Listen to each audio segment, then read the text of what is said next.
When you go down to 85 Broad Street, one of the things that you notice immediately is the fact that there is this large, cavernous arcade surrounding the building. It wasn't a space that people wanted to be in, so we knew that we needed to warm it up and give something that would kind of give it a new life and give it some vitality. One of the main things that we had to give this building was a new story of light.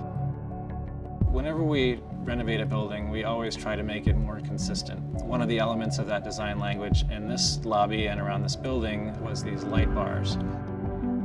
The light score piece at 85 Broad Street really changes the street presence of the building. No matter which direction you're coming from, there's something that ties the whole building together. The map theme was conceived as a way to really link the building to its location. Using this transparent display technology, we're able to overlay the current street grid of Lower Manhattan on top of the historical street grid.